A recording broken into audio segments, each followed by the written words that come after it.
Score card നോക്കിയ സമയത്ത് എനിക്കൊരു ചെറിയൊരു ഫണ്ണായിട്ട് തോന്നിയൊരു സംഭവം എന്താ വെച്ചാൽ 55 റൺസാണ് നമ്മുടെ മാർക്കൻസിന് എടുത്തത്.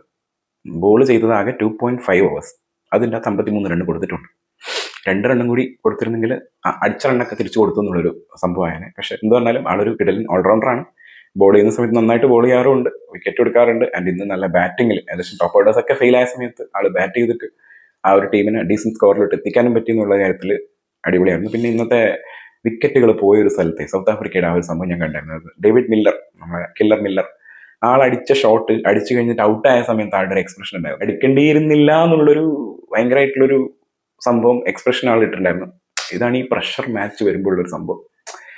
നമ്മൾ ആ സമയത്ത് എന്താ കളിക്കുക എന്നുള്ളത് പറയാൻ പറ്റില്ല. ചില സമയത്ത് അതൊരു ഈസി ഗോയിങ്ങിലോട്ട് പോകാം. പക്ഷെ ചില സമയത്ത് എത്ര വലിയ പ്ലെയേഴ്സ് ആണെങ്കിലും അവർക്ക് പ്രഷർ സിറ്റുവേഷൻ ഹാൻഡിൽ ചെയ്യാൻ പറ്റുമെന്നുള്ള കാര്യത്തിൽ ഭയങ്കര ഒരു അൺപ്രഡിക്റ്റബിൾ ആയിട്ടുള്ള സംഭവമാണ്. അതാണ് ഇന്ന് മില്ലറിൻ്റെ ഒരു വിക്കറ്റ് പോയപ്പോഴും കണ്ടത്.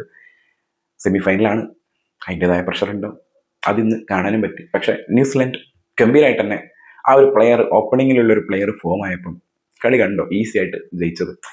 ഇതൊക്കെ തന്നെയാണ് എപ്പോഴും നമ്മൾ പറയുന്നത്. ടോപ്പ് ഓർഡേഴ്സ് ബാറ്റേഴ്സ് ഗംഭീരമായിട്ട് കളിച്ചു കഴിഞ്ഞാൽ നമുക്ക് ഈസി ആയിട്ട് കളി ജയിക്കാം. അതിപ്പം ഫസ്റ്റ് ബാറ്റ് ആയാലും ശരി, സെക്കൻഡ് ബാറ്റ് ആയാലും ശരി. ഫസ്റ്റ് ബാറ്റ് ആകുന്ന സമയത്ത് നമുക്ക് നല്ലൊരു ടോട്ടലോട്ട് എത്തിക്കാം. സെക്കൻഡ് ബാറ്റ് ആണെങ്കിൽ ഈസി ആയിട്ട് ചേസ് ചെയ്യാം.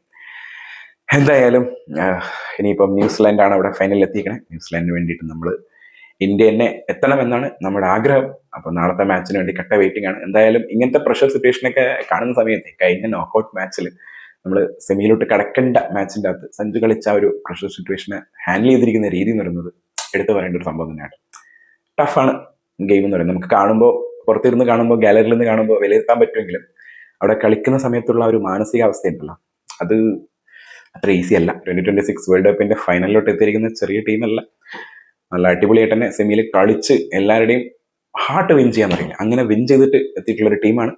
അപ്പോൾ ആ ടീമിന്റെ കൂടെ ആരാണ് ഫൈനലിൽ കളിക്കാൻ പോകുന്നുള്ളത് നാളത്തെ മാച്ച് കഴിഞ്ഞ് അറിയാൻ പറ്റും. അത് നമ്മുടെ ഇന്ത്യ തന്നെ ആവട്ടെ എന്നാണ് എല്ലാവരുടെയും പ്രാർത്ഥന. അതിലൂടെ എൻ്റെയും അങ്ങനെ തന്നെയാണ് പ്രാർത്ഥന.